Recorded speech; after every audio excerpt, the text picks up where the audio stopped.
Hello ladies and gentleman, welcome back. একটা passage নিয়ে চলে আসলাম। এটা হচ্ছে ক্যামব্রিজ 20 টেস্ট 3 প্যাসেজ 1। টেস্ট 1 এবং টেস্ট 2 অলরেডি 6টা প্যাসেজই আপলোড করা হয়ে গেছে, তোমরা আমার চ্যানেলের মধ্যে পেয়ে যাবা। প্লেলিস্টে গিয়েও সেখানে ক্যামব্রিজ 20-র একটা প্লেলিস্ট আছে, সেখানে সবগুলা প্যাসেজ পেয়ে যাবা। বাট আজকেরটা হচ্ছে টেস্ট 3 প্যাসেজ 1। একটা টাইটেল দেওয়া আছে, টাইটেলটা আমরা পড়ে নিই। টাইটেলটা হচ্ছে ফ্রোজেন ফুড, অর্থাৎ যে কোনো খাবার যেটা হচ্ছে ফ্রিজে রেখে হচ্ছে ঠান্ডা করে সংরক্ষণ করা হয়, প্রিজার্ভ করা হয়, সেটাকে হচ্ছে ফ্রোজেন ফুড বলে। নিচে আরেকটু জিনিস লেখা আছে ছোট্ট ছোট্ট করে, সেটা হচ্ছে a US perspective on the development of the frozen food industry. Alright, US থেকে হচ্ছে এই জিনিসটা দেখা হয়েছে যে এই ইন্ডাস্ট্রিটা কীভাবে ডেভেলপ হয়েছে, অর্থাৎ ইউএসএ পার্টিকুলারলি এই ইন্ডাস্ট্রিটা কীভাবে ডেভেলপ হয়েছে এই বিষয়ে হচ্ছে আজকের প্যাসেজটা। খুব ইন্টারেস্টিং হতে যাচ্ছে, কারণ ফ্রোজেন ফুড খুবই কমন একটা জিনিস। আগেকার মানুষ কী করতো, বিভিন্নভাবে হচ্ছে খাবার সংরক্ষণ করতো, শুটকি বানিয়ে, শুকিয়ে, অথবা বিভিন্ন রকম আছে। বাট এখন হচ্ছে ফ্রোজেন ফুড সব জায়গায়, ইভেন আমাদের বাসা বাড়িতে হচ্ছে ফ্রিজের মধ্যে খাবার সংরক্ষণ করা হয়। তাই এই টপিকটা খুবই পরিচিত সবার জন্য। খুব একটা কি বলে, ভোকাবুলারিগুলো খুব আনকমন হওয়ার কথা নয়, বাট তারপর দেখা যাক। এনিওয়ে, আমরা কোয়েশন টাইপগুলো আগে দেখে নিই, কী কী কোয়েশন আছে আমাদের জন্য এখানে। প্যাসেজ 1-এ তো normally true false not given আর ফিল ইন দ্য গ্যাপসই থাকে, এবং এখানেও এর ব্যতিক্রম হচ্ছে না। কোয়েশন 1 to 7 হচ্ছে ফিল ইন দ্য গ্যাপস, আর 8 to 13 হচ্ছে true false not given.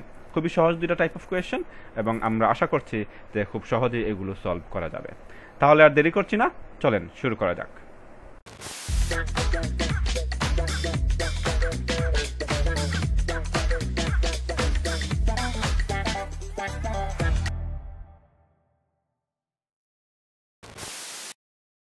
All right, শুরু করব ফিল ইন দ্য গ্যাপস দিয়ে। ওকে, ইনস্ট্রাকশন হচ্ছে ওয়ান ওয়ার্ড অনলি। যেহেতু ওয়ান ওয়ার্ড আছে এখানে, শুধুমাত্র মনে করো নাউন হওয়ার সম্ভাবনাটাই সব থেকে বেশি। 99% of the time one word থাকলেই নাউনটাই হচ্ছে আনসার হবে। বাট কোন নাউন আনসার হবে সেটা হচ্ছে আমাদেরকে খুঁজে বের করতে হবে। যেমন প্রথমটার ক্ষেত্রে প্রিপোজিশন আছে, প্রিপোজিশন পরে তো নাউনই হয়, সো দেখাই যাচ্ছে যে এখানে একটা নাউনই বসে। But the question is which noun we will choose. Let's go and find out. তো প্রথমে আমরা হচ্ছে প্যাসেজ ম্যাপিংটা করে নিই। এখানে বলতেছে 2000 years ago, যে কোনো নাম অথবা নাম্বার, তাই না? এইটাও নেব আমরা। তারপরে সাউথ আমেরিকা, এটা একটা নাম, এইটাও নেব। তারপরে 1851 ইউএসএ, খুবই সহজ হবে, আমি বুঝতে পারতেছি যে নাম্বার সব কিছু দিয়ে দিছে একেবারে। 1917 এগেইন ইউএসএ, খুবই সহজে পাওয়ার কথা। আর্লি 1940s, মানে 1941-42 এদিকে। তারপর আবার ইউএসএ 1950s, আবার ইউএসএ। আর কিছু আমাদের খুঁজতে হচ্ছে না। তারপর দেখি আর কোনো নাম যদি দেওয়া থাকে এখানে, সরি গাইস, অথবা কোনো নাম্বার যদি দেওয়া থাকে। ক্লারেন্স বার্সাই, এটা একটা নাম, এইটাও আমরা নিলাম, ক্লারেন্স বার্সাই। আর কি, ক্লারেন্স বার্সাই ইংল্যান্ড আছে, এটাও নিলাম। অনেক নাম আর নাম্বার, হাই রে বাপ রে বাপ, এতগুলো আমরা কোথায় খুঁজে পাবো? কোয়েশন তো একদম সহজ হয়ে যাবে, বাট দেখা যাক। 10,000 years ago, 2000 years ago পেয়ে গেছি আমরা, 2000 years ago। তারপরে যে সাউথ আমেরিকা, এগুলো দাগাই নেবা, তাহলে হচ্ছে কি তোমার আনসার করা অনেক সহজ হয়ে যাবে। এই যে 1851, বুঝছি 1851 কি ছিল, আমেরিকা ছিল নাকি কি ছিল? Sorry, let me see. 1851 USA ছিল। ওকে, এই যে ইউএসএ আছে, এই যে নিউ ইয়র্ক, বস্টন, এগুলো তো ইউএসএরই শহর, সো ইয়া এখানে আছে। তারপরে কি ছিল ভুলে গেছি। 1880 অস্ট্রেলিয়া, ইংল্যান্ড। 1880, এটা হচ্ছে 1870, 1880 কোথায়? এই যে 1880। তারপর এই যে ইংল্যান্ড। তো খুবই সহজে পাওয়া যাবে, বাট বিষয়টা হচ্ছে শুধুমাত্র যে তুমি বুঝতে পারতেছো কিনা যে আনসার ওয়ার্ড কোনটা হবে। Clarence Birdseye 1917 USA, 1912, 1917। Sorry guys, আমার গলায় কি যেন একটা হয়েছে, মনে হয় পানি খাইতে হবে, একটু পরে খাচ্ছি। 1917 ইউএসএ, এই যে বার্সাই, কিন্তু তার পুরো নামটা কোথায়? ক্লারেন্স বার্সাই, এই যে ক্লারেন্স বার্সাই। ওকে, অলরাইট। তারপর আর কি ছিল একটু দেখিনি, অনেকগুলো তো এটা মনে রাখা কষ্ট হয়ে যাচ্ছে।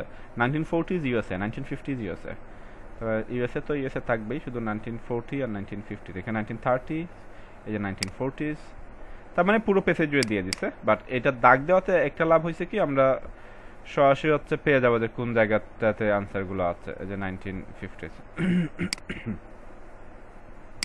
আর কিছু নাই, তার মানে মোটামুটি পুরো পেসেজ জুড়েই আনসার। বাট এই যে আমরা পেসেজ ম্যাপিংটা করে ফেলছি, এখন খুবই সহজে প্রত্যেকটা কোয়েশ্চেন আনসার পাওয়া যাবে। এখানে 1 মিনিট সময় যদি তুমি স্পেন্ড করো, তোমাকে 3-4 মিনিট সময় বাঁচায় দেবে পরবর্তীতে, and I can guarantee it. Moving on, the history of frozen food. So এই টাইটেল আমাদেরকে তেমন কোনো হেল্প করতেছে না, কারণ পুরো প্যাসেজটাই হচ্ছে ফ্রোজেন ফুডের হিস্টোরি নিয়ে। সো জাস্ট পড়ার জন্য পড়া আর কি, তেমন কিছু না। না, এখন আমরা দেখবো যে 1 নাম্বার কোয়েশ্চনের খালি জায়গায় কি শব্দ বসতে পারে। এটা কোনখানে আছে এটা তো আমরা অলরেডি পেয়ে গেছি, যে 2000 ইয়ার্স এগো এবং সাউথ আমেরিকার যে জায়গায় আছে প্যাসেজে, সেখানে আছে। বাট দ্য কোয়েশ্চন ইজ যে খালি জায়গায় কি বসবে। একটা নাউন বসবে, এটা স্টাবলিশড। কোন নাউন? পিপল কনজার্ভড মানে এই যে সংরক্ষণ করা, এটা আমরা দাগ দিয়ে দেব। The nutritional value of dash. The nutritional value, কোন জিনিসটার নিউট্রিশনাল ভ্যালু মানুষ কনজার্ভ করছে। Using a method of freezing then drying, দুইটা মেথড ইউজ করছে, প্রথমে ফ্রিজ করছে তারপর ডাই করছে। তো বিষয়টা হচ্ছে এই যে ড্রাই করতেছে এবং ফ্রিজ করতেছে এবং নিউট্রিশনাল ভ্যালু প্রিজার্ভ করতেছে কিসের? অবশ্যই একটা জিনিসের নাম বসবে এখানে। আমরা যাবো কোয়েশনে গিয়ে দেখবো যে কোন জিনিসটা তারা প্রিজার্ভ করতেছে। Sorry about this, Domino's pizza আমাদের দরকার নাই এখন। ওকে, সো এই যে কনজার্ভ আমরা পেয়ে গেছি, কনজার্ভিং। তারপরে এই যে ফ্রোজ করছে তারা, ফ্রিজিং করছে, তারপরে ড্রাই করবে, তো স্কুইজ আউট, এই যে ড্রাইও করছে। তাহলে এখানে আনসার একদম 100% শিওর। আমরা শুধু দেখবো যে কোন জিনিসটা তারা কনজার্ভ করতেছে। শুরু থেকে পড়ি। 2000 years ago, the inhabitants of South America's Andean mountains had a unique means, মানে মাধ্যম, means of মানে মাধ্যম, unique means of conserving potatoes for later consumption. পরবর্তীতে কনজার্ভ করার জন্য পটেটো কিভাবে কনজার্ভ করবে, এইটার একটা অভিনব পদ্ধতি তারা আবিষ্কার করছে। তাহলে কি কনজার্ভ তারা করতেছে এটা আমরা পেয়ে গেছি, পটেটোস। বাট তারপর যদি তুমি শিওর হইতে চাও একদম শেষ পর্যন্ত পড়তে পারো যে এই পটেটোরই তারা প্রথমে দে ফ্রোজ দেম, এই যে পটেটোর দেম বলতে পটেটো বুঝেছে, overnight, then trample them into squeeze out the moisture, then dry them in the sun, whatever. তাহলে আমরা খুঁজতেছিলাম একটা নাম, কোনো একটা জিনিসের নাম, অবশ্যই কোনো একটা খাবারের নাম, যেটা তারা কনজার্ভ করতেছে, যেটা নিউট্রিশনাল ভ্যালু কনজার্ভ করতেছে। প্রথমে ফ্রিজ করে, সরি ফ্রোজ করে, ফ্রিজ করে, ইয়া, এবং পরে ড্রাই করে। সো এখানে বসবে potatoes, as simple as that. Nice, এটা খুবই সহজ হতে যাচ্ছে আমি শিওর, কারণ কিওয়ার্ড অনেকগুলা, অনেক সহজে পাওয়া যাবে কোয়েশনে আনসার কোন জায়গায় আছে। আর 1851 ইউএসএ আমরা জানি কোন জায়গায়, অলরেডি আমরা দাগ দিয়ে আসছি। বাট আমরা দেখবো কোয়েশনে কি বসবে, সরি মানে 2 নম্বর কোয়েশনের জায়গায় কোন জিনিসটা বসবে। নাইস। ড্যাশ ওয়াজ কেপ্ট, এটা একটা সাবজেক্ট, তার মানে অবশ্যই এটা নাউন হবে। সাবজেক্ট নাউন, অবজেক্ট নাউন, প্রিপোজিশনের পরে নাউন, অ্যাডজেক্টিভের পরে নাউন, রাইট, এগুলো আমরা জানি। ড্যাশ ওয়াজ কেপ্ট কুল, কোন জিনিসটারে কুল রাখা হয়েছে, ঠান্ডা রাখা হয়েছে, বাই দ্বারা, কিসের দ্বারা? আইস। তাহলে কোন জিনিসটা আইস দ্বারা ঠান্ডা রাখা হয়েছে, এইভাবে ভাঙ্গা ভাঙ্গা পড়বা গাইস, বোঝার চেষ্টা করবা যে কি বসতেছে। সো আমরা এমন একটা জিনিস খুঁজতেছি যে জিনিসটা ঠান্ডা রাখা হয়েছে বরফ দ্বারা।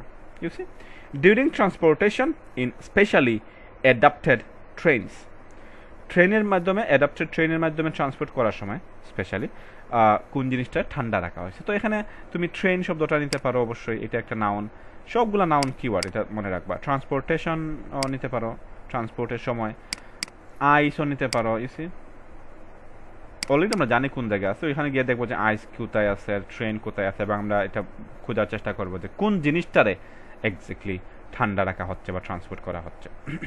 সরি, 1851, ইয়া। তো এইখানে আমাদের ট্রেন মেইন আছে কিনা একটু আমরা দেখি। আইস তো আমরা পাইছি, আইস পেয়েছি।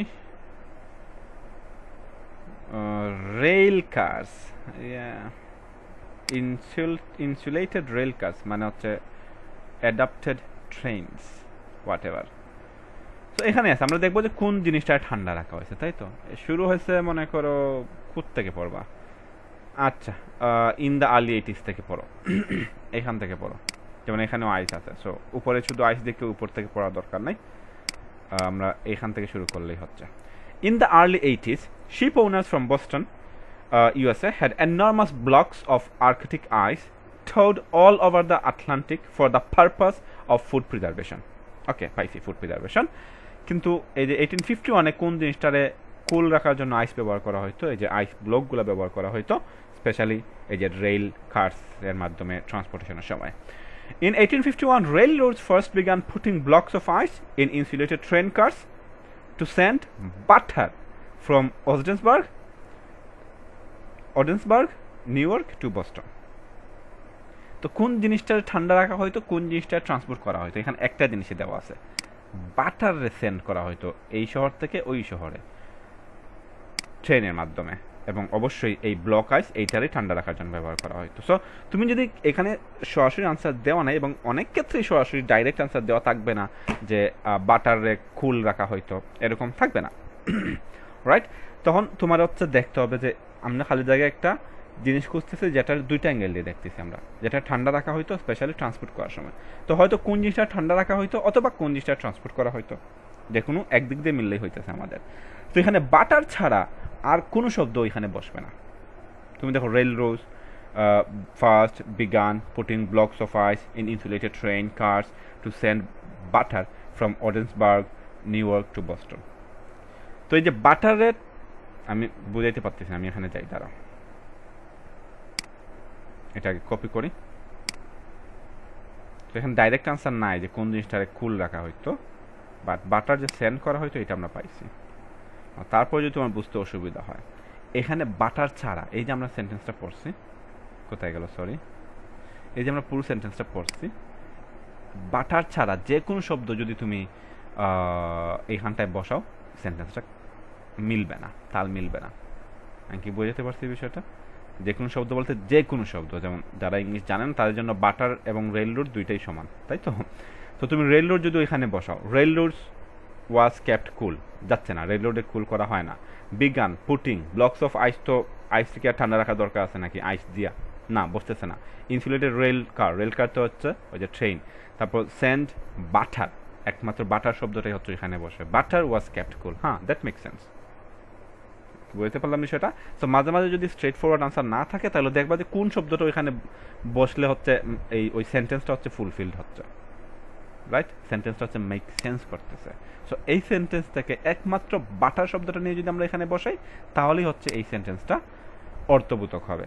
Butter was kept cool by ice during transportation in specially adapted trains. So keyword নিয়ে হচ্ছে তুমি যাইবা ওই সেন্টেন্সটাতে যেখানে হচ্ছে আনসার আছে, এবং ওই সেন্টেন্সে গিয়ে দেখবা যে কোন শব্দটা এই খালি জায়গায় বসাইলে কুয়েশনের সেন্টেন্সটা পারফেক্টলি মেক সেন্স করে। এটা আরেকটা ওয়ে অফ থিঙ্কিং, জাস্ট আমি একটা পার্সপেক্টিভ দিলাম তোমাদেরকে। মুভিং অন, আমি সময় নষ্ট করতেছি বেশি।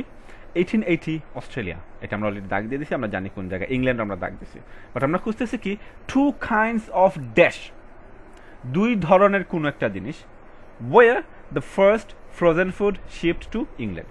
না সরি, ইংল্যান্ডে ফার্স্ট ফ্রোজেন ফুড হচ্ছে শিপ করা হয়েছে, বাট এই জিনিসটা কোন ফুডটা কি ছিল? টু কাইন্ডস অফ ড্যাশ, দুই প্রকারের কোন একটা জিনিস যেটা ইংল্যান্ডে পাঠানো হয়েছে। তাহলে খালি জায়গায় বসবে দুই প্রকারের কোন একটা জিনিস যেটা ইংল্যান্ডে পাঠানো হয়েছে 1880 অস্ট্রেলিয়া থেকে। এই পাইছি আমরা 1880 সরি, এই পাইছি আমরা অস্ট্রেলিয়া, এই পাইছি আমরা ইংল্যান্ড। তাহলে এখানে আনসারটা আছে। নাইস। তোমরা যদি পড়ি সেন্টেন্সটা, in 1880s a shipment of Australian beef and mutton was sent frozen to England. ইংল্যান্ডে অস্ট্রেলিয়ান বিফ এবং মাটন পাঠানো হয়েছে। নাও আমরা এখানে না বিফ বসাইতে পারতেছি না মাটন বসাইতে পারতেছি, কারণ কোয়েশ্চেনে বলছে টু কাইন্ডস অফ সামথিং।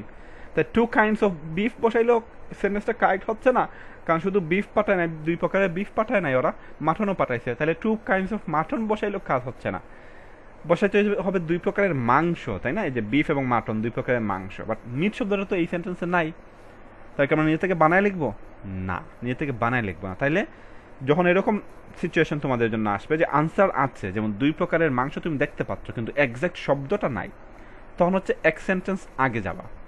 যদি এক সেন্টেন্স আগে গিয়ে আনসারটা পেয়ে যাও তাহলে মাশাল্লাহ, আর যদি না হয় তাহলে এক সেন্টেন্স পরে আনসারটা থাকবে।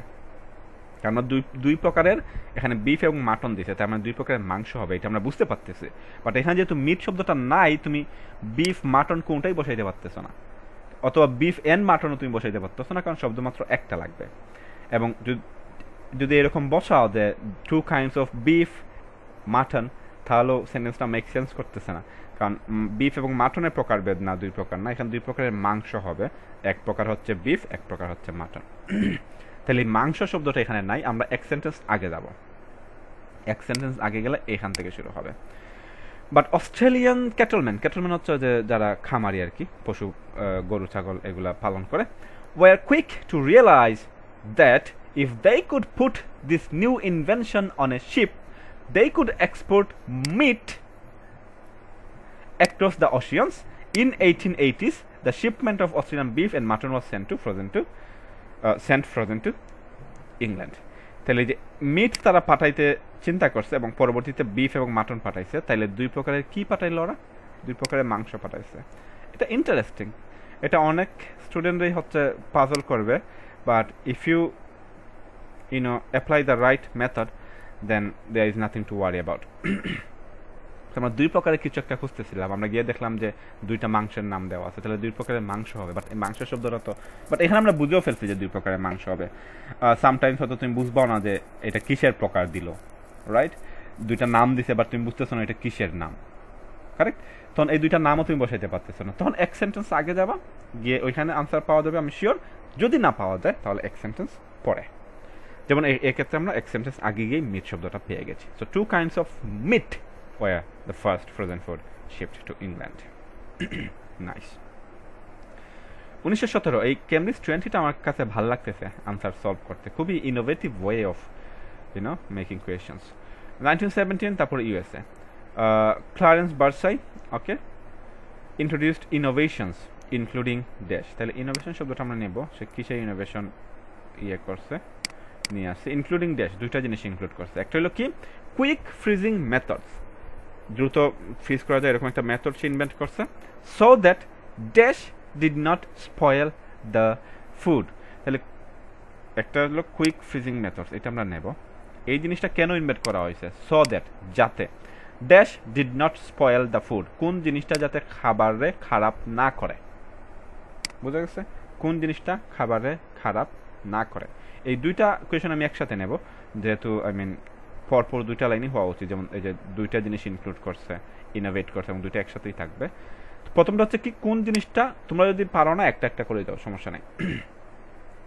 কোন জিনিসটা হচ্ছে খাবারে স্পয়েল না করে, খাবারে নষ্ট না করে, স্পয়েল মানে নষ্ট করা। আর packaging products with dash, so that product was visible, যাতে দেখা যায় প্রোডাক্টটারে। তাহলে কি দ্বারা প্যাকেজ করছে, যাতে প্রোডাক্টটা দেখা যায়। তো দুইটা আনসার, একটা হচ্ছে কোন জিনিসটা খাবার নষ্ট না করে, একটা হচ্ছে কি দিয়ে প্যাকেজ করছে, প্যাকেজিং উইথ সামথিং, কি দিয়ে প্যাকেজ করছে। বার্সাই, মার্সাই, এই সবগুলো আমরা যাব। ক্লারেন্স বার্সাই, 1917, ওকে। সো ফ্রিজিং, এই যে quick freezing method, quick freezing food আমরা পাইছি। তারপর একটা ছিল হচ্ছে প্যাকেজিং, এই যে ইনোভেশন নিচে দিয়ে দিচ্ছে, তার মানে সেভারাল কি ইনোভেশন, তার মানে এখানে আনসারটা থাকার সম্ভাবনা বেশি। এই যে কুইক ফ্রিজিং মেথডের জায়গায় কুইক ফ্রিজিং টেকনিক্স, তাহলে এখানে আমরা চলে আসলাম। তারপর হচ্ছে প্যাকেজ, প্যাকেজিংটা এখানে আছে। তাহলে আমরা খুঁজতেছি কোন জিনিসটা যাতে খাবার খারাপ না করে, নষ্ট না করে, আর একটা হচ্ছে প্যাকেজ করা হয় কি দিয়ে। হি ডেভেলপড, এই যে ডেভেলপ করছে দুইটা কি ইনভেনশন, দুইটা না অ্যাকচুয়ালি, ইনভেনশন করছে যেখানে দুইটা জিনিস ইনক্লুডেড ছিল। একটা হচ্ছে he developed quick freezing methods that reduced the damage কমায় নিয়ে আসে, তার মানে নষ্ট করার প্রবণতাটা কমায় নিয়ে আসে। That crystals cost as well as technique of freezing the product in packet. আচ্ছা, ওইটাতে পরে আসছে। এই যে এই জন্য আমি দুইটা একসাথে নিয়েছি, কারণ আমি বুঝতে পারতেছিলাম যে এখানে এক লাইনই আনসার দিয়ে দেওয়ার কথা, অথবা পাশাপাশি থাকবে। সো এই যে প্যাকেজের বিষয়টা সেম সেন্টেন্সে চলে আসছে, পাশাপাশি আনসার থাকা কথা উচিত। ওকে, সো রিডিউস দ্য ড্যামেজ, এই যে ওরা যে খাবারের ড্যামেজের কথাই বলতেছে, ফ্রোজেন ফুড নিয়ে আমরা কথা বলছি, এটা তো এস্টাবলিশড, এটা কনফার্ম। আমরা খুঁজতেছিলাম যে কোন জিনিসটা যাতে খাবার নষ্ট না করে, তারপরে এখানে বলছে reduce the damage that crystals caused, crystal যে ড্যামেজটা কজ করে এটা কমায় নিয়ে আসা। তার মানে ক্রিস্টাল যাতে ড্যামেজ করতে না পারে। তাহলে আমরা খুঁজেছিলাম কি ড্যামেজ করতে না পারে, এই যে ক্রিস্টাল ড্যামেজ করতে না পারে, এটা আমি কপি করব। আচ্ছা আগে দিয়ে আসি এটার অ্যান্সার, তারপরে আমি আসতেছি, কারণ এই যে দুইটা তো আর একসাথে কপি করা যাবে না, এই জন্য। ওকে, কোথায়, এখানে। তারপর আমরা প্যাকেজ কি দিয়ে করি, তাই তো, as well as the technique of freezing the product in the package it was to be sold. ওকে, আমরা এখনো পাইনি প্যাকেজ কি দিয়ে করতো। He also introduced the use of cellophane, the first transparent material for food packaging, which allowed customers to see the quality of the product. এই যে see visible ছিল প্রোডাক্টটা কি দিয়ে প্যাকেজ করার কারণে, use of cellophane, the first transparent material for packaging. cellophane ছিল প্রথম প্রোডাক্ট, ট্রান্সপারেন্ট প্রোডাক্ট। ট্রান্সপারেন্ট মানে হচ্ছে যেটার ভেতর দিয়ে দেখা যায়, ক্রিস্টাল ক্লিয়ার। সো আমরা প্রথমে খুঁজতেছিলাম কোন জিনিসটা খাবার নষ্ট করে না, এখানে বলছে যে ক্ষতি কমায় যেটা ক্রিস্টাল করে, তাহলে ক্রিস্টাল হচ্ছে ক্ষতি করতেছিল, এটা হচ্ছে আনসার। আর পরে হচ্ছে প্যাকেজ কি দিয়ে করে, সেলোফেন দিয়ে প্যাকেজ করে যাতে এটা দেখা যায়, কারণ সেলোফেন হচ্ছে প্রথম transparent material for packaging. Nice. Early 1940s আমরা যাবো সেখানে। Frozen food became popular because of A shortage of dash. Shortage মানে হচ্ছে কমতি, অভাব, লেকস মানে কোন জিনিসটার অভাব ছিল, অথবা কোন জিনিসটা কম ছিল, অথবা কোন জিনিসটা ছিল না, সামথিং লাইক দ্যাট। এটা পপুলার হয়েছে, কোন জিনিসটা কম ছিল, আমরা খুঁজতেছি কিসের অভাব ছিল এই যে 1940-তে। শর্টেজ অফ হোয়াট, কোন জায়গায় পাইছি, এখানে 1940, এই যে। সো 1940 এইখানে, 1950 এইখানে, তার মানে এই জায়গাটার মধ্যে আনসার আছে। তো আমরা শুরু থেকে পড়ি এখান থেকে।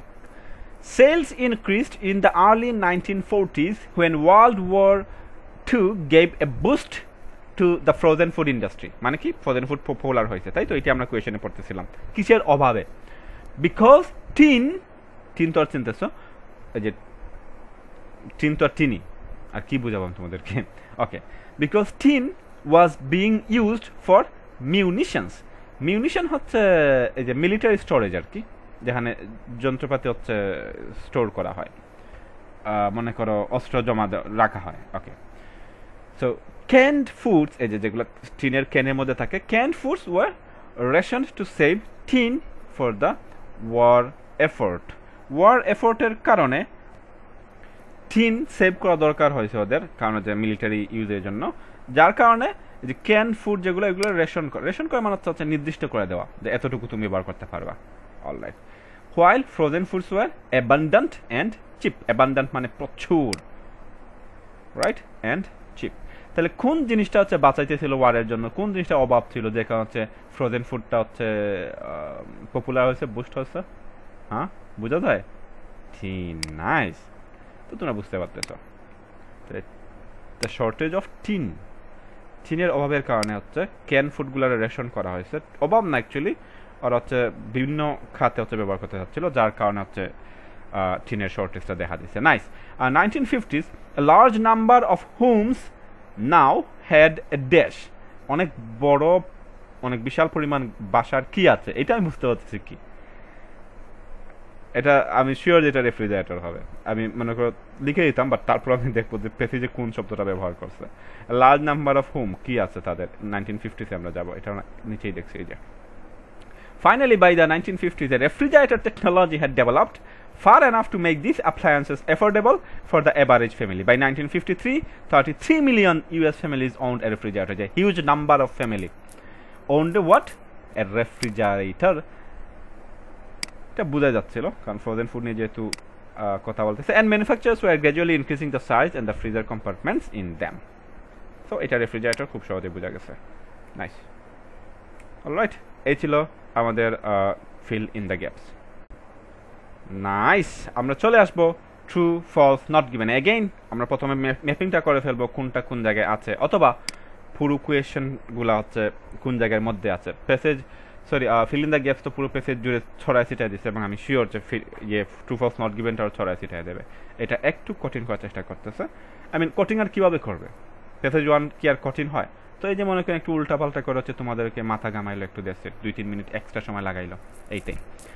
সো এই যে বস্টন শিপ, বস্টন আমরা পাইছি, রাইট। তারপর কি 1800s, এগুলো আমরা দেখবো কোন জায়গায়, অবশ্যই কোন জায়গায় আছে আমরা অলরেডি জানি। ফুড অস্ট্রেলিয়া আমরা অলরেডি দাগাইছি কোন জায়গায় অস্ট্রেলিয়া আছে, সো এটা আর খুঁজতে হচ্ছে না আমাদের। তারপর ক্লারেন্স বার্সা, এটা অলরেডি আমরা জানি কোন জায়গায়। বাট এখানে একটা নাম দিছে travel to Labrador, sorry Labrador, so এই ল্যাব্রাডর নামটা আমরা নেব, এটা দাগ দিয়ে আসবো। তারপর হচ্ছে সোয়ানসন ফুড, একটা কোম্পানির নাম হবে। টিভি ডিনার, এটা একটা সাইন্টিফিক কী বলে ইনভার্টেড কমার মধ্যে থাকার কথা, দেখা যাক। Promotion of TV dinner, TV dinner হচ্ছে কোনো একটা জিনিসের নাম হবে, তো এটা চেঞ্জ তো হবেও না, বরং আমি ভাবতেছি এটা ইনভার্টেড কমার মধ্যে থাকা উচিত। সোয়ানসন ফুড অ্যাগেইন, এটা দাগ দেবো, আচ্ছা দিলাম। তারপর আর কি ইন্ডাস্ট্রি আর কিছু নাই, আমরা যাই। 1800 তো প্রথম দিকে ছিল, এটা আমরা একদম শিওর ছিলাম, যেমন এই যে 1800, তারপর হচ্ছে এই যে শিপ, বস্টন, ওনার, রাইট, এটা আমরা এখানে পাইছি। তারপর অস্ট্রেলিয়া ছিল, ক্লারেন্স বার্সাই ছিল, তারপর আর কি একটা ছিল যেন সোয়ানসন ফুড, যেটা আমরা ফিল ইন দ্য গ্যাপসের ক্ষেত্রে পাইনি। টিভি ডিনার, এই যে ইনভার্টেড কমার মধ্যে দিয়ে দিচ্ছে, আমার কথা কি ওরা শুনতেছে? সোয়ানসন ফুডস, ওকে, আর কিছু ছিল না। অলরাইট, তো আমরা একটা করে শুরু করবো প্রথমটা থেকে। আমরা প্রথমে কোয়েশনটা পড়বো, বোঝার চেষ্টা করবো কি বলছে, তারপর আমরা স্ট্রেস ওয়ার্ডটা ডিটারমাইন করার চেষ্টা করবো যে কোন শব্দটা এখানে চেঞ্জ হইতে পারে, তারপর আমরা পেসেজে যাব। The ice transportation business, ice transportation business, এটা আমরা নিলাম। এই শব্দটা হুবহু না থাকলেও মোটামুটি এরকমের আশেপাশেই থাকা উচিত। The ice transportation system, sorry, the ice transportation business made some Boston ship owners very wealthy in the early 1800. Very wealthy, এই যে প্রথমে হচ্ছে আমি বলছিলাম যে অ্যাডজেক্টিভ অথবা অ্যাডভার্ব, এগুলো হচ্ছে স্ট্রেস ওয়ার্ড।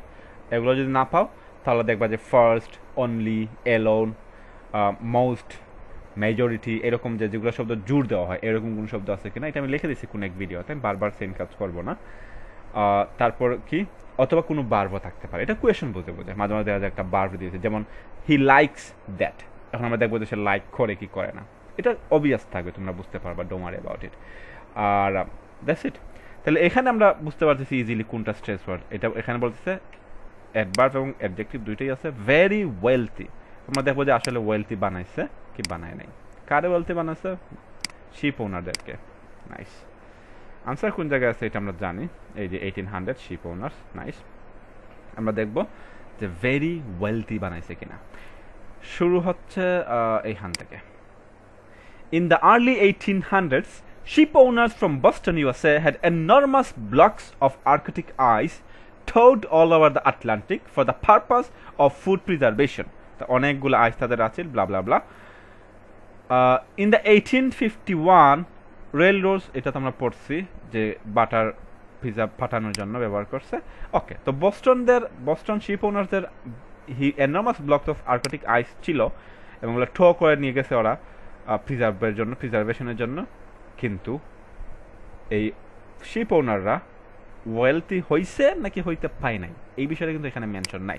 সো এখানে বলে নাই যে ওয়েলথি হয়েছে, তাহলে কি তোমরা ফলস লিখে দিবা? না, এই যে ফলস লেখার আগে 1 সেকেন্ড পজ করবা, ট্রু তো হবে না, কারণ এখানে বলে না যে ভেরি ওয়েলথি হয়েছে। তখন যখন বলে নাই তোমরা ঠাস করে এইসব ফলস লিখে দিবা। তো ফলস লেখার আগে 1 সেকেন্ড দাঁড়ায়া চিন্তা করবা যে এটা ফলস লেখার মানেটা কি দাঁড়াইলো। ফলস লেখার মানে হচ্ছে, আচ্ছা ট্রু লেখার মানে কি এইটা আগে বুঝাই। ট্রু লেখার মানে হচ্ছে যে এই যে আইস ট্রান্সপোর্টেশন বিজনেস যেটা বোস্টন শিপ ওনার্সদেরকে ভেরি ওয়েলথি বানাইছে, সেটা আমরা পেসেজে পাইনি। আমরা শুধু দেখছি যে ওরা হিউজ এনর্মাস ব্লক অফ আইস ঠো করে নিয়ে গেছে ফুড প্রিজার্ভেশনের জন্য। তাহলে ট্রু লেখা যাচ্ছে না। না, আমি কি ফলস লিখবো? ফলস লেখার মানে হচ্ছে যে ওয়েলথি বানায় নাই বা ব্যবসা হয় নাই, এরকম সামথিং লাইক দ্যাট। এইটাও তো কিন্তু এখানে নাই। তো যখন তুমি ট্রুও লিখতে পারবা না, ফলসও লিখতে পারবা না, the only way is to write not given. NG আবার লিখবা না, যে সার লিখে দিছে এর জন্য নট গিভেনই লিখবা। ওকে, নাইস।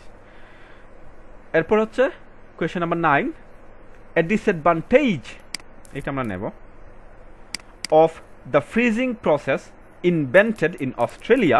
অস্ট্রেলিয়াতে যে ফ্রিজিং প্রসেসটা ইনভেন্ট করা হয়েছে, আমরা দেখলাম যে ইংল্যান্ডে পাঠানো হয়েছিল 2 প্রকারের মিট।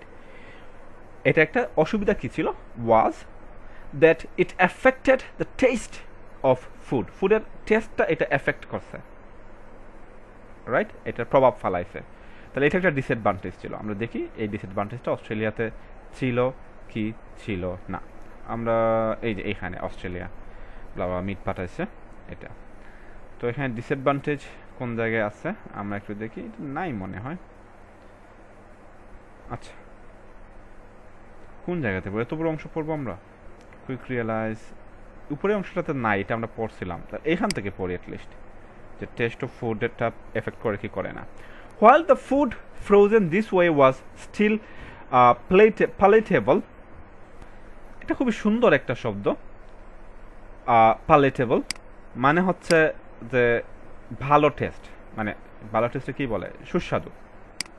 ওকে, সো ফ্রোজেন ফুড সুস্বাদু ছিল। While the frozen food this way was still palatable, there was some deterioration. কিছু ডিটেরিয়েট মানে ধাপে ধাপে ক্ষতি হওয়া, নষ্ট হওয়া। এটাও খুব সুন্দর ওয়ার্ড, এগুলো শিখবা গাইজ, এগুলো রাইটিংয়ে এবং ইয়েতে যদি তোমরা কি করতে পারো, স্পিকিংয়ে যদি ইউজ করতে পারো, খুবই স্কোর তোমার অনেক বুস্ট করবে। সো এই যে নতুন নতুন ওয়ার্ড যখন পাবা এটা নোট করে নিবা ভোকাবুলারি খাতায়।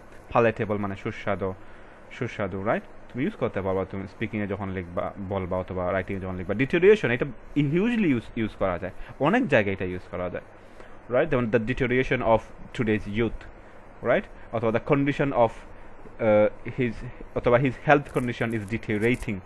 ইউ সি, অনেক সুন্দর সুন্দর জায়গায় এটা ব্যবহার করা যায়, এবং এরকম শব্দ ব্যবহার করলে তোমার স্কোর অনেক বুস্ট হবে। এনিওয়ে আমরা খুঁজতে আসছিলাম যে টেস্ট ইফেক্টেড হয় কি হয় না। During the freezing process, crystals formed within the cells of the food, the foodের যে কোষগুলো আছে এগুলো ক্রিস্টাল হয়ে যায়, আইস হয়ে যায়, and when the ice expanded the cells burst, সেলগুলো বার্স্ট হয়। আইস কিন্তু তোমরা জানো কি জানি না যে তরলে যদি কঠিন করা হয়, আইস বাড়ানো হয়, তখন একটা আয়তন বৃদ্ধি পায়, তখন সেলগুলো বার্স্ট করে ফেটে যায়। This spoiled the flavor and texture of the food. তাহলে ফ্লেভার এবং টেক্সচার যদি স্পয়েল হয় তার মানে কি? তার মানে কি এটার টেস্টও স্পয়েল হচ্ছে। এবং এটা হুবহু মিলে গেছে যে এটা ডিসঅ্যাডভান্টেজ একটা আছে। এটা যদিও প্লাটেবল ছিল, বাট পরবর্তীতে কি হয়েছে, এই প্রসেসটা খাবারের স্বাদ, টেস্ট এবং ফ্লেভার না, ফ্লেভার এবং টেক্সচার, যার মানে হচ্ছে টেস্ট অফ দ্য ফুড, নষ্ট হয়েছে। সো এখানে আমরা লিখে দেব ট্রু। এটা সহজ ছিল। Clarence Birdseye travelled to Labrador in order to মানে হচ্ছে জন্যে, ইন অর্ডার টু মানে হচ্ছে জন্যে, কিসের জন্যে? Learn how the ইনুইট people froze fish. তো এখানে এই পুরো অংশটা হচ্ছে স্ট্রেস ওয়ার্ডস তোমার জন্য, যে আমরা দেখতেছি যে এইটা শেখার জন্য সে গেছিল কিনা, কি শেখার জন্য গেছে। এখানে কি বলছে যে সে শেখার জন্য গেছে how the ইনুইট people froze fish. So প্রথমে হচ্ছে এখানে অনেকগুলা কিওয়ার্ড, ক্লাসেন বার্সাই, তারপর হচ্ছে ল্যাব্রাডর, তারপর হচ্ছে ইনুইট পিপল, এসবগুলোতে আমরা যাবো এবং গিয়ে দেখবো যে সে ল্যাব্রাডর কেন গেছিল। সো ইনুইট পিপলটাও আমি হচ্ছে কিওয়ার্ড হিসাবে নেবো এখানে। কিভাবে তারা ফিশ ফ্রোজেন করে সেইটা দেখার জন্য গেছিল কিনা। আমরা কোন জায়গায় ছিলাম? এখানে। এই যে ক্লায়েন্স বার্সাই, তারপর এই যে ল্যাব্রাডর চলে আসছে। ওকে, এখানে কি ইনুইট শব্দটা কি থাকবে? এই যে ইনুইট চলে আসছে, না সব কিছু দিয়ে দিছে। সেন্টেন্সটা যদি আমরা শুরু থেকে পড়ি, কি বলছে এখানে, সে ল্যাব্রাডর কেন গেছে? In order to learn how Inuit people freeze fish অথবা froze fish, something like that. Past tense নাকি প্রেজেন্ট টেন্স ইউজ করছে? পাস্ট টেন্স হবে, ফ্রোজ ফিশ। কিভাবে অর্থাৎ তারা ইনুইট পিপলরা কিভাবে ফিশ ফ্রোজ করতো সেইটা দেখার জন্য সে হচ্ছে ল্যাব্রাডর গেছিল। তার মানে ল্যাব্রাডর যাওয়ার উদ্দেশ্যটা কি ছিল? ওকে, এটা শুরু হয়েছে একেবারে প্রথম থেকে, এখান থেকে, ও না এখান থেকে, in 1912. In 1912, a biology student in Massachusetts, এটা প্রনাউন্সিয়েট করতে আমার খুবই কষ্ট হয়, Massachusetts, okay, whatever, USA, named Clarence Bartsay, ran out of money and went to Labrador in Canada. টাকা শেষ হয়ে গেছে এবং কানাডা গেছে, কিসের জন্য? To trap and trade furs trap করার জন্য এবং ট্রেড করার জন্য। কারণ কি? কারণ তার টাকা দরকার ছিল। ওকে, তাহলে যদিও তুমি যদি এই যে ফার শব্দটার অর্থ জানো না, যেটার অর্থ হচ্ছে পশম বা তুলা, জানলে ভালো, না জানলে নাই। কিন্তু উদ্দেশ্য কি ছিল? এইটা করার জন্য, ট্রেপ অ্যান্ড ট্রেড ফার্স, ব্যবসা করার জন্য সে গেছিল, কারণ তার টাকা শেষ হয়ে গেছে। কিন্তু কোয়েশ্চনে কি বলছে, কোয়েশ্চনে আচ্ছা এই লাইনটা তুমি পুরো পড়ে ফেলো, দেখো যে ইউনিট পিপলরা কীভাবে ফিশ ফ্রিজ করে এটা শেখার জন্য গেছে কিনা। হোয়াইল হি ওয়াজ দেয়ার, যখন সে সেখানে ছিল, he became fascinated with how the Inuit would quickly freeze the fish in the Arctic air. সে খুবই ফ্যাসিনেশনের একটা ব্যাপার স্যাপার ছিল তার জন্য, যে কীভাবে লোকেরা খুব কুইকলি ফিশ হচ্ছে ফ্রিজ করে। বাট তার মানে এই না যে সে এইটা দেখতে গেছে, এখানে ক্লিয়ারলি স্টেট করছে যে সে কী জন্য গেছে। He went to laboratory in Canada, কিসের জন্য? টু জন্যে, কিসের জন্য?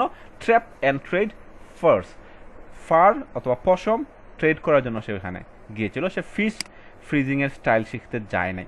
তো এইটা যদি আমরা ট্রু লিখতাম চাই, কোথায় গেল এখানে, এটা যদি আমরা ট্রু লিখতে চাই, তা ট্রু লেখার মানে হচ্ছে সে ল্যাবরেটর গিয়েছিল এই যে ইনুইট পিপলরা কীভাবে ফিশ ফ্রোজেন করে সেটা শেখার জন্য। এটা কিন্তু না, বরং এর উল্টা আরেকটা কারণে সে গেছিলো। কারেক্টটা কী ছিল? সে হচ্ছে ফার্স ট্রেড করার জন্য গেছিলো, ব্যবসা করার জন্য, কারণ তার টাকা শেষ হয়ে গেছে। তো এটা ট্রু হবে না, বরং একটা বইয়ে যেহেতু দেওয়া আছে, বিকল্প একটা কথা বলা আছে এখানে, কন্ট্রাডিক্টরি একটা কথা বলা আছে এখানে, তো এই জন্য এটা ফলস হবে। Nice. Swanson foods invested a great deal of money, অনেক টাকা ইনভেস্ট করছে in the promotion of the TV dinner. A great deal of money মানে অনেক বেশি টাকা। For the promotion of the TV dinner, TV ডিনারের প্রমোশনের কারণে, প্রমোশন কীভাবে করে? ওই যে নায়ক নায়িকা নিয়ে এসে করে, অথবা তোমার অ্যাডভার্টাইজ দেয় টিভিতে, অথবা পেপারে পোস্ট দেয়, রাইট, অথবা সোশ্যাল মিডিয়া, তখন তো আর সোশ্যাল মিডিয়া ছিল না। মুভিং অন, তাহলে Swanson's food invested a great deal of money in the promotion of the TV dinner. তো এখানে হচ্ছে যে গ্রেট ডিল অফ মানি, অনেক বেশি টাকা, এই বিষয়টা হচ্ছে তোমার স্ট্রেস ওয়ার্ডস, যে অনেক বেশি টাকা তারা খরচ করছে কি করে নাই। যদি আমরা প্যাসেজে গিয়ে দেখি যে অনেক বেশি টাকা খরচ করছে প্রমোশনের জন্য, তাহলে এটা ট্রু হবে। আর যদি দেখি যে কম টাকা খরচ করছে, তাহলে ফলস হবে। আর যদি দেখি যে কোনো কিছু বলতেছে না, তাহলে নট গিভেন হবে। নাইস, আমাদের কিওয়ার্ডগুলো এখানে ক্লিয়ার। সোয়ানসন ফুডস আর হচ্ছে টিভি ডিনার। কোথায় গেল, কোথায় পাইছিলাম? এখানে সোয়ানসন ফুড কোথায় পাইছিলাম? সোয়ানসন ফুড, এই যে টিভি ডিনার, সোয়ানসন ফুড পাইছি। ওকে, প্রমোশন আমরা দেখবো নাকি কোনো জায়গায় আছে কিনা? প্রমোশন শব্দটা থাকা উচিত, যেভাবেই থাকুক। অ্যাডভার্টাইজিং বাজেট, এই যে পেয়ে গেছি আমরা। তাহলে আমরা এই সেন্টেন্স সাথে শুরু করবো এখানে। ইন 1954 ইন 1954 দ্য কোম্পানি, বলতে যে সোয়ানসন ফুডই বোঝাচ্ছে, এটা তো কোনো কনফিউশন নেই, তাই না? আমরা কারণ এর আগের লাইনে সোয়ানসন ফুড নিয়ে বলা হচ্ছে। যদি কনফিউজ হয়ে যাও গাইস, আগের লাইন থেকেই পড়ো। Swanson food was a large nationally recognised producer of canned and frozen poultry. বুঝা গেছে? ইন 1954 দ্য কোম্পানি বলতে সোয়ানসন ফুডে বোঝানো হয়েছে। Adapted some of Birdseye freezing techniques, এই যে বার্সাইজ যে ফ্রিজিং টেকনিকগুলো ইনভেন্ট করছিল, সেটা সে অ্যাডাপ্ট করছে। কিন্তু আমরা খুঁজতেছি যে সে প্রমোশনে, এই যে প্রমোশনের জায়গায় এখানে অ্যাডভার্টাইজিং বাজেট বলছে, এখানে বেশি টাকা খরচ করছে কি করেনি। And with the help of a clever name and a huge advertising budget, অনেক বেশি অ্যাডভার্টাইজিং বাজেট ছিল, it launch the first TV dinner. তার মানে অনেক বেশি টাকা তারা অ্যাডভার্টাইজিংয়ে খরচ করছে। A great deal of money প্রমোশনের জন্য খরচ করছে। তো এটা হুবহু মিলে গেছে, এখানে কোনো দ্বিমত নাই, আমরা সরাসরি এটারে ট্রু লিখে দেব। A great deal of money, a huge advertising budget, মানে হচ্ছে অ্যাডভার্টাইজিংয়ের জন্য অনেক বড় একটা বাজেট রাখছিল, যার মানে হচ্ছে প্রমোশনের জন্য a great deal of money তারা স্পেন্ড করেছিল। Number 12, again Swanson food developed a new style of container for the lunch of the TV dinner. TV dinner যে লঞ্চ করছে ওরা, সেটার জন্য a new style of container তারা নিয়ে আসছিল। দেখুন এটা আমরা দেখবো, যদি এটা হচ্ছে তোমাদের স্ট্রেস ওয়ার্ডস এখানে, নিউ স্টাইল অফ কন্টেনার, এই যে adjective new style of container, কন্টেনারের নতুন স্টাইল যদি হয়ে থাকে তাহলে ট্রু, যদি পুরাতন স্টাইলে থাকে তাহলে ফলস, যদি কোনো কিছু বলা থাকে না তাহলে নট গিভেন। এই যে গ্রেট ডিল অ্যাডজেক্টিভ, এটা তোমার কি বলে স্ট্রেস ওয়ার্ডস। তারপর এখানে ছিল কি it affected the taste of food, এখানে শুধু বার্বটা হচ্ছে তোমার স্ট্রেস ওয়ার্ড, এফেক্ট করেছিল কি করে নাই সেটা আমরা দেখছি এবং দেখলাম যে এফেক্ট করছিল। আর এখানে ছিল ভেরি ওয়েলথি, অ্যাডভার্ব অ্যাডজেক্টিভ দুইটাই। সো মোস্টলি অ্যাডজেক্টিভ থাকে এবং অ্যাডভার্ব থাকে, বাট তারপর অন্য শব্দগুলো থাকতে পারে, সেটা তুমি কোয়েশ্চেনটা পড়লেই বুঝতে পারবা যে কোন শব্দটা চেঞ্জ হচ্ছে। এবং এটা না বোঝার আগ পর্যন্ত তুমি ওইখানে যাবা না, যদি চলো তাহলে কনফিউজ হবা। So you have to be very clear যে কোন শব্দটা নিয়ে ওরা কোয়েশ্চেনটা করছে। মানে একজন ইউটিউবার আছে যে বলে যে খেলতেছে, নাইস ল্যাঙ্গুয়েজ, বাট এটা ব্যবহার করি না। সো হ্যাঁ, কোন শব্দটা নিয়ে তারা খেলতেছে এটা দেখবা। নিউ স্টাইল অফ কন্টেইনার, আমরা যাই, নতুন স্টাইল নিয়ে আসছিল কি আসে নাই, এটা আমরা দেখতেছি। এই যে Swanson food, advertising budget, dinner, container,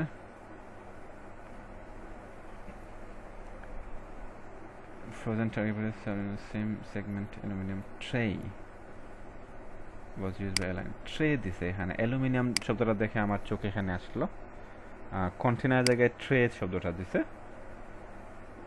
এটা একটু হাইড করা ছিল। বাট তোমরা যদি হচ্ছে একটু চোখ খুলে দেখো, মানে এর পাশেই তো থাকবে না, এই যে টিভি ডিনার এটার সাথেই তো থাকবে। সো এর পরের লাইনে দিয়ে দিছে ট্রে, মানে হচ্ছে কন্টেইনারের জায়গায় ট্রে শব্দটা ব্যবহার করছে ওরা।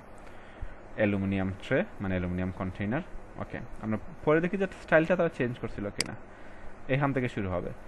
This consisted of frozen turkey, মানে গঠিত ছিল কি কি নিয়ে, একটা frozen turkey, potatoes and vegetables served in the same segmented aluminium tray that was used by airlines. যেই অ্যালুমিনিয়াম ট্রেগুলো এয়ারলাইন ইউজ করছিল, সেই সেম অ্যালুমিনিয়াম ট্রেগুলা তারাও ইউজ করছে। কিন্তু আমাদেরকে কোয়েশনে কি বলা হয়েছে, আমাদেরকে মিথ্যা বলা হয়েছে যে ওরা নাকি নতুন স্টাইল নিয়েছে। না, ওরা সেম ট্রেগুলাই ব্যবহার করছে যেগুলো হচ্ছে এয়ারলাইন্স ব্যবহার করতো। So not given true, false, true, false, এটা কি হবে? নট গিভেন হওয়া উচিত, বাট এটা কোনো গ্যারান্টি না। হ্যাঁ, অনেকে তোমার বলবে যে যদি 6টা থাকে তাহলে 2টা 2টা 2টা, এরকম হয় না, মাঝে মাঝে এটা ব্রেকও করে। সো এখানে হইলেও হইতে পারে, I am not sure, let's see. The US frozen food industry, এটা বদলাবে না, এটা আমরা আগে নেওয়া উচিত ছিল। US frozen food industry is currently the largest in the world, সবচাইতে বড়। সো আমরা দেখবো এই যে অ্যাডজেক্টিভটা, যে লার্জেস্ট কি না, যদি সবচাইতে বড় হয় তাহলে ট্রু, সবচাইতে বড় না হলে ফলস। আর এরপরে ইউএস ফ্রোজেন, এই যে সরাসরি দিয়ে দিচ্ছে, এই নামগুলো চেঞ্জ হয় না, এগুলো সরাসরি থাকে। আমরা দেখবো যে এটা লার্জেস্ট কিনা। Today the US frozen food industry has a turn over of over $67 billion annually. অনেক বড়, বাট তাও এখানে এটা অনেক বড় একটা অ্যামাউন্ট হওয়াতে এটা সবচেয়ে বড় হয়ে যাচ্ছে না, প্যাসেজে থাকতে হবে যে এটা সবচেয়ে বড় কি না, এখন আমরা পাইনি। With $26.6 billion of that sold to consumers for home consumption, এখন আমরা জানি না যে এটা সব থেকে বড় কিনা। The remaining $40 billion in frozen food sales come through restaurants, cafeterias, hospitals and schools, and that represents a third of the total food service sales. Total food service সেলের 1/3 হচ্ছে এইটা। বাট এর মানে কি, এরা কি হচ্ছে সবচেয়ে বড় কি বলে কোম্পানি হয়ে গেছে? এটা মানে হচ্ছে বিশ্বের মধ্যে সবচাইতে বড় কোম্পানি কারেন্টলি। এখানে কি বলছে সবচাইতে বড়? না। যদি সবচাইতে বড় না হয়, এটা কি আমরা ফলস লিখবো? না, ফলস লেখা মানে হচ্ছে সবচাইতে বড় নয়। এই বিষয়টাও কিন্তু এখানে বলা নাই যে এরা সবচাইতে বড় নয়। তার মানে এটা কি হবে? যখন ট্রু লেখা যাবে না, ফলস লেখা যাবে না, এটা নট গিভেন হবে। কিছু কনফিউশন তোমাদের মধ্যে আসতে পারে এই শব্দটা দেখে, third of total food service sales, এটা এদের সেলসের বিষয় বলতেছে। এই যে ফুড ইন্ডাস্ট্রি সেল করতেছে, এর সেলের 1/3 হচ্ছে এই যে স্কুল, কলেজ, হসপিটাল, ব্লা ব্লা ব্লা, এইগুলা বুঝা গেছে? এটা ওয়ার্ল্ডের বিষয় না এখানে। সো কনফিউজ হবে না, ভালো করে বুঝবা যে কি বলতেছে। So that's it guys, feel in the gaps and true false not given. I hope যে তোমরা প্রত্যেকটা কোয়েশ্চেন বুঝতে পারছো, আনসারটা কিভাবে হইলো এবং এক্সপ্লেনেশনটাও বুঝতে পারছো। তারপরও যদি কোনো কিছুর কমতি থেকে থাকে অবশ্যই আমাকে জানাবা, কমেন্ট করে হোক অথবা ডাইরেক্ট মেসেজ করে হোক, I will definitely respond. Passage 2 নিয়ে চলে আসবো অন্য কোনো দিন। সে পর্যন্ত ভালো থেকো, সুস্থ থাকো। Good luck with your IELTS preparation.